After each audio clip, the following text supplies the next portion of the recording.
Bien, bonsoir à tous. Je vais juste dire un bref mot d'accueil, comme il se doit. D'abord, pour remercier avec beaucoup de sincérité et de chaleur nos, nos bientôt voisins et j'espère amis, en tout cas c'est le représage que je nous souhaite de l'association Terre et Cité. Peut-être dire d'un mot que cet événement, il tient à l'initiative initialement qu'a pris Madame Martine de Biesse, qui est ici présente, après avoir publié un ouvrage qui portait justement sur les agriculteurs du plateau et sur le plateau de Saclay vu du point de vue agricole. Elle a pris l'initiative de m'envoyer cet ouvrage. C'était quand? C'était l'année dernière, c'est ça, avec une petite lettre qui était à la fois amicale et en même temps un petit peu en guise d'appel du pied pour dire bon, vous venez à Saclay et est-ce que vous avez conscience du pied, d'où est-ce que vous mettez les pieds en fait, voilà, dans quel territoire ou dans quelle terre au pluriel. Donc je dois dire que j'ai lu ce livre avec beaucoup d'intérêt et de plaisir, et surtout que ça m'a permis d'avoir quelques histoires sur des personnages. Alors je sais que M. Vandamme est là et qui va parler, fait partie des gens dont j'entendais parler quand on parlait des agriculteurs du plateau. Donc c'était une réalité qui me paraissait, qui pour moi était intéressante et importante à connaître. Donc ça c'est le premier point. Le deuxième, c'est que nous avons organisé, et c'est pour ça que je me tournais vers Yolande Breneau tout à l'heure, mais qui modestement s'est mis au fond. On a organisé un petit cadre de conférence, et on peut mettre autant de choses dans ce cadre que l'on veut, bien sûr, de moments de discussion et de rencontres avec des acteurs au sens large du plateau de Saclay. Madame Breneau, vous aviez invité, je me souviens plus le nom de cette personne que vous aviez invitée dernièrement, on a fait une conférence en Tocqueville. Une professeure de Paris Sud, une ancienne de Paris Sud. Vous avez oublié le nom. Je ne viens pas vous piéger. Je venais pas vous piéger. Voilà. Bon, enfin, en tout cas, on a fait ce type de rencontre. L'idée étant pour nous d'interroger et de nous familiariser sur un autre mode que celui qu'on a habituellement avec la réalité du plateau, sa réalité vivante. Et voilà. J'ai eu l'occasion, dans un deuxième temps, d'être invité à déjeuner par l'association Terre et Cité, dans un endroit très sympathique, au demeurant, une librairie où on peut manger des très bonnes choses, à Bièvre, si je ne dis pas de bêtises. Et j'ai retiré de cet échange le grand intérêt à ce qu'on puisse avancer dans nos échanges, mais on y reviendra avec M. Spack peut-être dans un autre cadre, sur ce que l'école pouvait faire avec les parties prenantes de la zone agricole, de la zone rurale et agricole du plateau de Saclay. Voilà. Alors, je pense qu'on a tous dans cette salle pour ceux qui sont des personnels de l'école, des avis et des ressentis différents sur l'enjeu de notre arrivée sur le plateau de Saclay. Ma vue à moi, ceux qui sont dans l'école la connaissent, parce que j'ai eu l'occasion de le dire à de nombreuses reprises. Pour nous, si je peux utiliser un nous pour parler de la communauté de l'ENS que je représente ici comme chef d'établissement, l'enjeu c'est évidemment de constituer avec d'autres partenaires dont l'histoire française nous a séparés, je veux dire les universités, les organismes, de préparer la grande université de recherche française. Et c'est vrai que c'est sur le plateau de Saclay qu'on a vocation à le faire. Donc je dirais que l'établissement, je ne sais pas si c'est vous, Monsieur Vandamme, qui m'avez demandé si j'étais content de déménager, ou vous, Madame, voilà, c'est vous. Donc c'est peut-être trop tôt pour le dire, et probablement la réponse, si on devait interroger les personnels, serait multiforme, parce que beaucoup de personnels qui sont très attachés à Cachan. Mais en tout cas, moi, en tant que chef d'établissement, je suis content qu'on avance dans ce projet. Je suis content, contrairement à ce qu'on dit beaucoup à Paris, dans les salons et dans les journaux, je suis content de l'avancée du projet. Je trouve qu'il avance bien. Alors peut-être qu'il y a des effets de bord, et c'est ça dont il faut qu'on parle ici, c'est-à-dire lisière du plateau, installation sur le bord du plateau, et évidemment contact avec d'autres acteurs historiquement présents et d'autres territoires. Voilà, dernière chose, et je vais passer la parole à Marc qui veut commenter son affiche. Où est-ce que vous êtes mis, Marc? Vous êtes là. Pour dire que ce que j'aimerais aussi, c'est que qu'on puisse, avec les personnels et les élèves, alors les élèves et les étudiants, ils changent chaque année par définition, ou tous les 3-4 ans, mais inventer de nouvelles, à l'occasion de notre installation sur le plateau de Saclay, inventer de nouveaux rapports à notre territoire, et notamment à sa nature de territoire agricole et rural, ce que nous ne connaissons pas ici. Nous sommes ici dans un grand territoire. Alors, le paradoxe, M. Vandamme, c'est qu'on quitte 11 hectares pour 2,5 hectares, nous. Donc on sera plus serré, en quelque sorte, dans un bâtiment très différent, pas du tout un parc comme on a aujourd'hui, mais qu'on sera évidemment dans un écosystème et un territoire qui sera beaucoup plus grand et qui est encore largement un territoire néo-rural ou périurbain, je ne sais pas comment il faut dire, et agricole. Voilà, je vois beaucoup de mou, donc je pense que le débat va être intéressant. Marc, je vous laisse la parole pour commenter votre affiche. Vous avez tenu à faire votre affiche, donc je suppose que vous aviez plein d'idées en tête. Voilà, donc je vous passe le micro. Et puis après, je dis tout de suite que ça, donc, dans nos invités, Monsieur Dorian, on dit Dorian, c'est ça? Dorian Spaak, donc de l'association Téricité. Votre titre exact, que je ne dise pas de bêtises, coordinateur général. Donc Madame Cécile Faget, c'est géographe. Vous êtes où? Hop, là, vous êtes là, voilà. Qui viendra nous parler donc d'une esquisse de comparaison ou d'une comparaison Silicon Valley. Paris-Saclay, ou peut-être pour démentir cette comparaison. Moi, je pense qu'il faut la démentir, mais je ne sais pas si vous en serez d'accord. Je pense que c'est une comparaison... Enfin, comme toute comparaison, elle a ses limites. Madame de Biesse, donc, tout seigneur, tout honneur, puisque tout est parti de votre livre, en tout cas pour ce qui me concerne. Et puis, Monsieur et Madame Vandamme, dont moi j'ai entendu pas mal parler, parce que dès qu'on parle de la zone agricole et des agriculteurs, on parle de vous. Donc, voilà. Donc, il y a certainement des raisons, je vais les découvrir aujourd'hui. Et puis, j'ai eu l'occasion, grâce à Marc Jachin, de goûter le pain que vous fabriquez ou que vous faites fabriquer. Je ne connais pas bien le détail, mais en tout cas, il était délicieux. Marc, allez, je vous passe la parole. Je parle trop, je suis bavard. Non, très bien. C'est vrai? Dites pas trop ça, parce que ça veut dire que ça réserve d'autres... Allez-y, je vous passe la parole. C'est à vous. Oui, donc je prends la parole parce qu'en fait, voilà, cette réunion, je vais quand même donner l'historique de cette réunion. Elle est quand même née d'un vote négatif que j'ai fait au CA de l'ENESCA-Champs, parce que je suis élu au CA, et j'ai voté contre le budget 2017, parce qu'en fait, depuis, historiquement, je veux dire, je suis un opposant au bétonnage du plateau de Saclay. Et donc voilà, et Monsieur Zalio m'a demandé pourquoi, et il a fait montre d'une grande ouverture d'esprit, puisqu'il s'est intéressé aux arguments. Donc il m'a dit qu'il était prêt à recevoir les gens du plateau de Saclay. Voilà. Et alors, mon affiche que j'ai faite, comme je suis militant écolo, j'ai l'habitude de faire des affiches, bon, souvent beaucoup plus tendancieuses que celle-là, mais celle-là est très gentille. Mais il y a quand même des concepts derrière. Alors, est-ce que quelqu'un l'a vu? Je pense qu'on l'a vu, parce que je l'ai quand même collé sur les portes. Enfin, je crois que c'est... Non, je vais l'expliquer. Alors, en fait... Je ne sais pas si vous reconnaissez un peu le paradigme qu'il y a là. C'est quand on fait une recherche sur un moteur de recherche. Alors, si j'avais mis Google ici, ça aurait été beaucoup plus compréhensible que ça, ce sont les images issues d'une recherche Internet. Mais je ne voulais quand même pas faire la pub pour Google. Donc, j'ai tapé plateau de Saclay et j'ai modifié quand même les résultats, parce qu'en réalité, vous ne voyez pas du tout, quand vous faites une recherche sur Google, vous voyez très très peu parler d'agriculture. On parle beaucoup de recherche, d'excellence scientifique, etc., etc. Tout ce que vous imaginez, mais pas d'agriculture. Or, voilà, et j'ai voulu montrer, en mettant un gros Paris-Saclay en bleu là, et un petit agriculture, que peut-être que le gros va manger le petit. Et c'est l'inquiétude qu'ont les agriculteurs, qui représentent quand même en surface encore l'essentiel. Et voilà le concept qu'il y a dans cette affiche. C'est une inquiétude. Déjà, bon, moi j'ai remis l'agriculture dans les résultats, mais habituellement on ne parle pas du tout d'agriculture quand on parle du plateau de Saclay. Enfin, on n'en parle plus. Et voilà, cette inquiétude que le gros mange le petit. Voilà, et donc on en saura plus sur tout ça grâce à Martine qui va parler en premier. Ou Dorian, pardon. Voilà, je suis un très mauvais maître de cérémonie. Et ceci dit, sur l'agriculture, je pense que c'est Martine. Alors mettez-vous là plutôt, mettez-vous ceux qui vont parler, mettez-vous là pour vous voir bien, ça interagir à vous.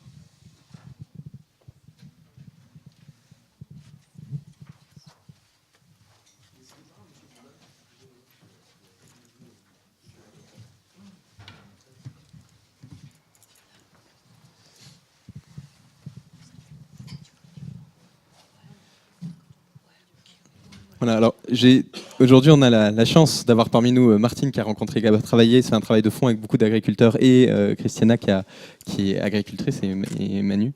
Donc du coup je vais peu parler de ces dimensions-là pour leur laisser en parler eux-mêmes, parce que c'est eux qui en parlent le mieux. Et puis Cécile qui parle, qui donne un autre point de regard. Donc là aussi je vais me concentrer vraiment sur le plateau de Saclay pour laisser la place à ce point de regard extérieur par ailleurs.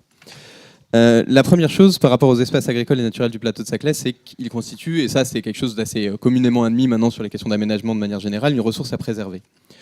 Ce qui est assez intéressant, c'est que quand on pense à l'Île-de-France, on a un peu la même chose que sur le plateau de Saclay. C'est-à-dire quand on pense à l'Île-de-France, on pense avant tout urbanité, Paris, etc. Alors qu'en fait, on se rend compte que dans l'aménagement régional, on a un petit peu moins maintenant de 50% de terres agricoles. Et puis, dans la partie non agricole, encore 50%, grosso modo, qui ne sont pas urbanisés.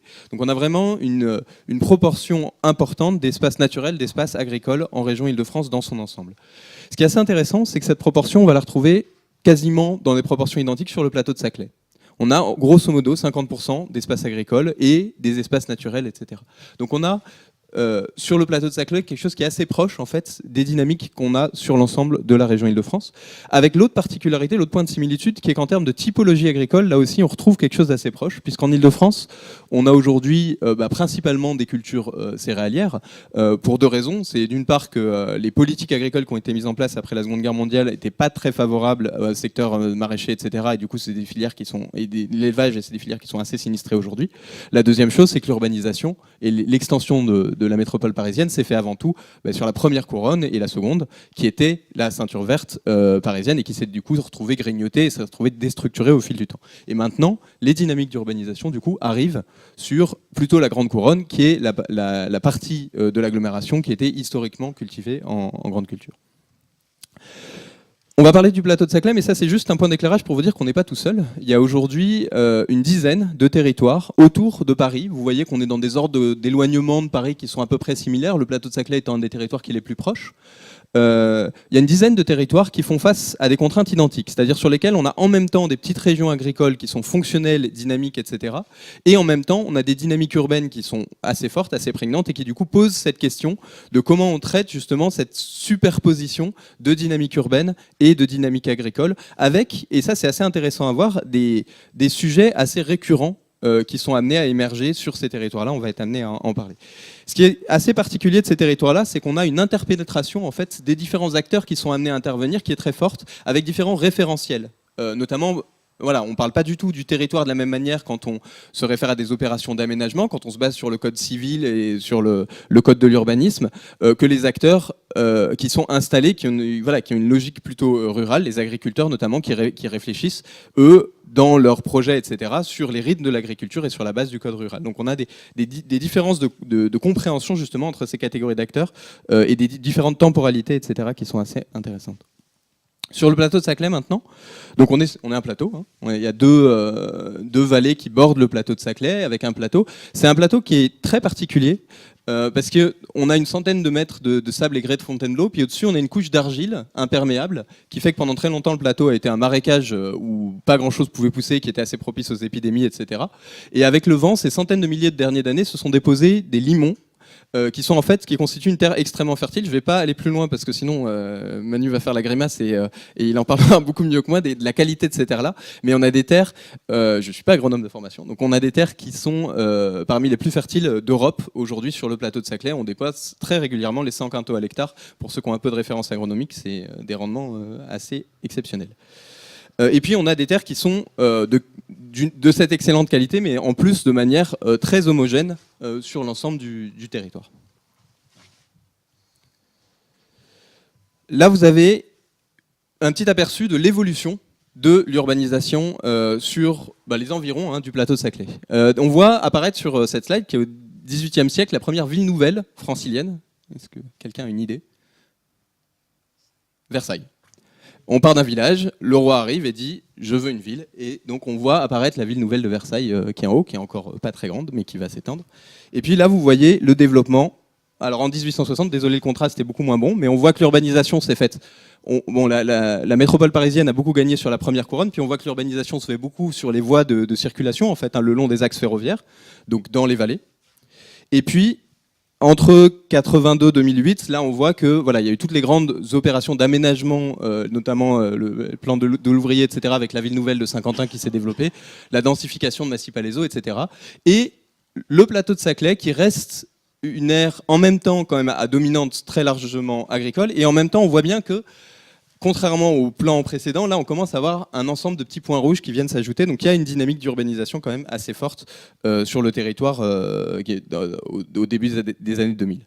Et notamment un phénomène de mitage. Donc pour répondre à ces questions de mitage, il y a eu assez tôt, en 90, un premier outil régional qui était un périmètre régional d'intervention foncière, où en gros la région dit, si on sent qu'il y a danger sur une transmission agricole, on préempte les terres pour les acquérir dans le domaine régional et garantir leur vocation agricole sur le long terme.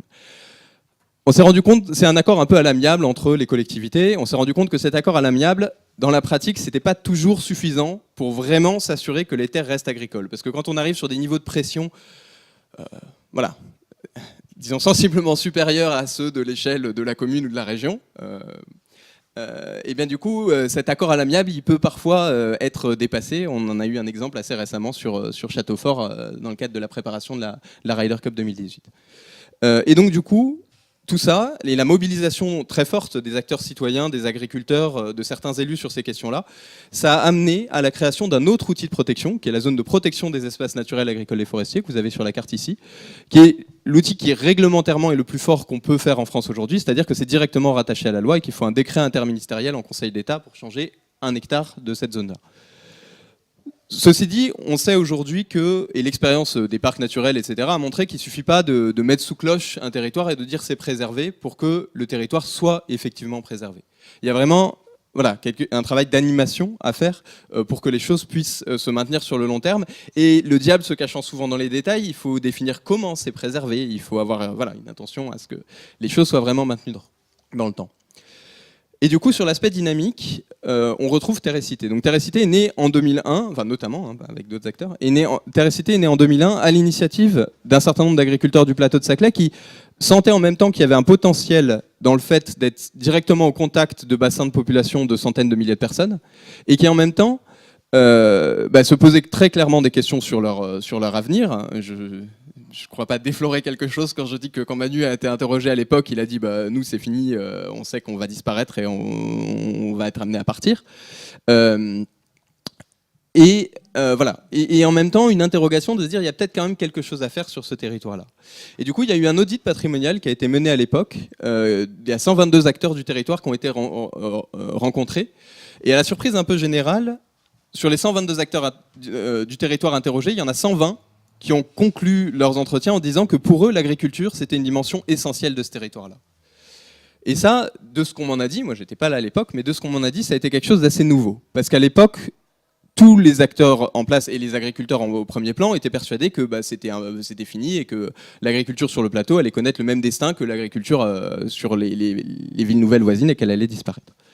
La difficulté de gérer ça après, c'est qu'on est sur un territoire qui a une gouvernance assez éclaté. On a 3 communautés d'agglomération, 2 départements, le millefeuille français en plus, puisqu'on a une opération d'intérêt national et des enjeux assez transversaux, etc. Donc il y a beaucoup d'acteurs qui sont amenés à intervenir sur des espaces très différents, et donc du coup il y a besoin d'un espace pour discuter avec tous ces acteurs-là. Et ça a été l'idée derrière la création de Terrecité, c'est-à-dire de composer une association du coup avec 4 collèges, un collège agriculteur, un collège association, un collège représentant les collectivités territoriales, et puis un collège représentant les autres acteurs qui ne figurent pas dans ces 3 premiers collèges, et donc qu'on a appelé société civile. Aujourd'hui, il y a à peu près 80% des agriculteurs du territoire qui sont dans le collège agriculteur. Il y a l'ensemble des collectivités territoriales qui sont présentes, et toutes les grandes associations militantes et autres qui sont représentées également. Et pas mal d'acteurs assez différents dans la société civile, des entreprises, des acteurs de l'enseignement supérieur, des particuliers également, etc. Au début, la question, donc Terrecité a été au départ un espace de dialogue, et assez rapidement, en fait, les agriculteurs ont fait ressortir le fait que eux discuter, ça leur allait bien un moment, mais qu'il y avait besoin aussi de mettre en place des choses très concrètement. Et donc du coup, ils ont demandé à ce que l'association puisse s'emparer de sujets plus concrets. Et il y a eu notamment en 2008-2009 un intérêt des collectivités pour les approvisionnements locaux en restauration collective. Donc Terrecité, à partir de 2010, s'est retrouvée à travailler très concrètement sur cette question de l'introduction de produits locaux en restauration collective. Ça a bien marché, mais très rapidement, on s'est rendu compte que donc on pouvait faire des choses intéressantes justement de lien entre les dynamiques agricoles et les dynamiques urbaines, mais que ça posait la question de fond de la présence possible de l'agriculture sur ces territoires. Grosso modo, ce que disaient les agriculteurs, c'est nous, on est prêts à nous diversifier, mais pour ça, il faut qu'on garde des champs d'une part, bon ça, voilà, mais aussi qu'on ait la possibilité d'accéder à ces champs, que quand il y a des travaux, ça ne vienne pas détruire les systèmes de drainage qui fassent que nos champs soient bien drainés de l'eau, parce qu'on a vu que le plateau de Saclay était un marécage historiquement. Donc on a besoin d'avoir des conditions de travail qui nous permettent justement de réfléchir tranquillement à ces diversifications sans avoir à régler en permanence des problèmes au quotidien. Et vous avez, je crois avoir entendu quelqu'un me dire qu'il y avait à peu près 5000 ingénieurs qui travaillaient sur le projet de Saclay. Je pense qu'on n'est pas forcément très loin de la réalité. Ben, vous avez 5000 ingénieurs qui travaillent sur ce projet. En face, vous avez une quinzaine d'agriculteurs. Donc c'est vous dire que le nombre de sollicitations justement par rapport à des réunions, etc. Je remercie d'autant plus Manu et Christiane d'être là par un jour de soleil aujourd'hui. Parmi nous, le nombre de réunions de sollicitations techniques par rapport à l'aménagement, etc. est en fait immense par rapport à eux, l'ensemble des choses qu'ils ont déjà à faire. Et en plus, on leur propose de faire de la diversification, qui est en fait un autre métier. Donc il y a vraiment besoin d'un travail de fond. Si on veut pouvoir leur demander ces choses-là, il y a vraiment besoin que tous les acteurs du territoire soient sérieux sur le fait de bien prendre en compte ces questions de fonctionnalité des espaces agricoles. Parce que sinon, ils n'ont juste pas le temps de le faire. Donc à Terrecité, on a travaillé du coup sur ces aspects-là. On travaille aussi sur des projets qui peuvent permettre de mettre en avant la richesse du territoire, une carte numérique qui est en cours de développement, etc. Et puis on anime aujourd'hui un programme européen de financement, qui est un programme leader, qui est à la fois un programme de financement, donc on a un peu plus d'1 200 000 euros qui peuvent venir en cofinancement des projets qui viennent en faveur de l'agriculture ou des espaces naturels sur le territoire et de leur valorisation. Et c'est aussi un espace de gouvernance, c'est-à-dire qu'une fois par trimestre, on va rassembler justement des représentants des collectivités territoriales, des agriculteurs en proportion assez significative, des représentants associatifs, des entreprises du territoire, des acteurs de la recherche, pour discuter ensemble justement de quels projets on veut mettre en place ensemble pour soutenir le développement de ces filières et de la valorisation de cette dimension territoriale et sa bonne préservation. On a travaillé aussi à partir de 2013, donc l'audit que j'ai mentionné en 2001-2003 a été réactualisé en 2012-2013. J'ai ramené une copie du rapport, mais il est disponible sur le site de Terrecité pour ceux qui le souhaiteraient. Et on s'est rendu compte en fait à ce moment-là qu'on parlait beaucoup, il y avait des audits est sorti le consensus que tout le monde sur le territoire reconnaît que les deux grandes identités de Saclay, c'est l'innovation, la recherche d'un côté, et l'agriculture, les espaces naturels de l'autre côté. Grosso modo, tout le monde est d'accord sur ces deux grands points. Après, à ce moment-là, il y avait une habitude quand même d'opposer assez systématiquement justement ces deux dimensions du territoire et une méconnaissance assez forte des deux côtés.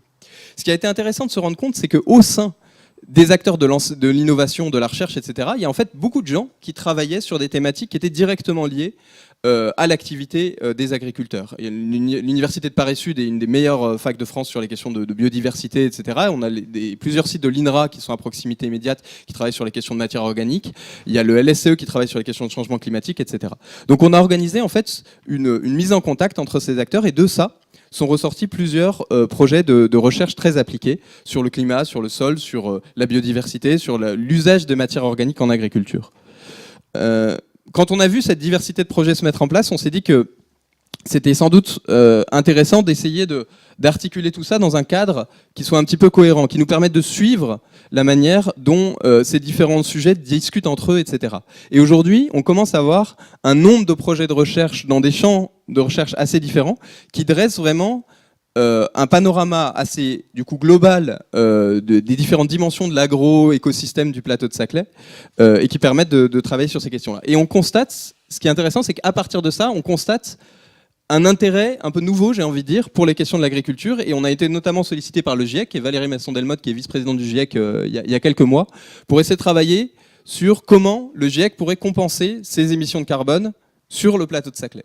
Donc on travaille aujourd'hui avec un premier agriculteur, Vincent Bailly, qui s'installe en bio sur le plateau de Saclay, pour mettre en place avec lui des pratiques agricoles qui vont permettre de compenser ces émissions de carbone du GIEC. Ce qu'on trouve intéressant, c'est que là, ça crée une relation vraiment directe entre l'activité justement des instituts de recherche, etc., et cette dimension agro-environnementale du territoire. Voilà, et donc là, c'est des choses qui sont assez nouvelles. Donc le problème de cette démarche-là, c'est qu'il y a pas mal de références techniques à construire. Donc on travaille aujourd'hui avec le GIEC, mais aussi les ministères, etc., pour construire les cadres qui permettent la certification carbone, parce que c'est des sujets qui sont assez compliqués techniquement, mais voilà. Donc pour conclure ma présentation, le constat qu'on a fait à la fin du deuxième audit en 2013, c'est celui-ci. C'est-à-dire aujourd'hui, tous les acteurs sont d'accord pour dire l'identité globale du plateau de Saclay, c'est Paris-Saclay, en gros, c'est l'identité cluster, etc. Et la dimension agricole et naturelle. Sauf que ce constat-là, on y arrive au bout de 1h30, 2 heures d'entretien, quand les gens parlent autant de l'image qu'ils ont dans la tête du territoire que de leur réalité vécue.